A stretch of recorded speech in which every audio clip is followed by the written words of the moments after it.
ndabaramukije yewe icyambere nshaka gushima nashatse kubashimira ku buryo mwitanze mukabanza mukandungikira uwo mwana mukanzanira amahera ya mbere bakanabara mu canguzo bagapima bikabananira bikagorana none aho bica bisubira inyuma bikananirana bose none ubu mwasubiye gutera kandi gatererane ubu bapimye asanga egezwa kuguma mu bitaro ni intuze imisi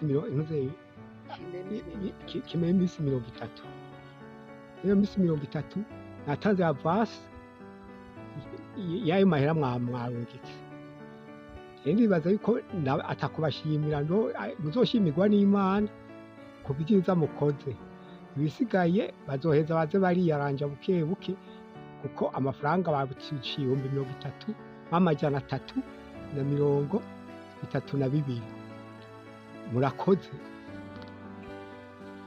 Umutama yitwa Riragonya Vena canke Venance aba mu ntara ni komine ni zone vya Cankuzo.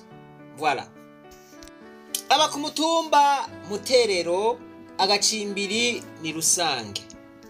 Umutama rero agwariye mu bitaro vy'Imuyinga mu bitaro bita Bona Neza. Ubu rero ariko agirirwa imyimenyerezo ngororamubiri. Ubu rero wakeneye ubufasha kuko akeneye ibihumbi 300 kandi abona yuko ataho yoyakura. Agwaye igihe kirekire rero arasaba umuntu wese afise ubushobozi ko yoterera ico ashoboye kugira ngo ashobore kuriha ibi bitaro. Na nyarige bamuciye amafaranga agera ku bihumbi 300 kandi atabona yo yakura.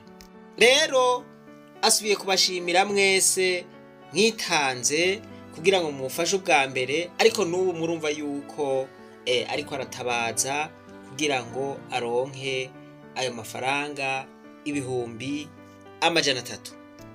Kora igikorwa c'Imana mwebwe mwese mwegereye canke mwebwe mwegereye ibi bitaro twavuze mugerageze mumushikeko kumbure yogira morale.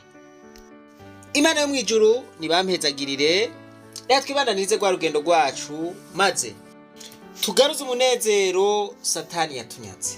Umuntu atarashika mu ishuri ry'abarundi bose turamuhaye kaze.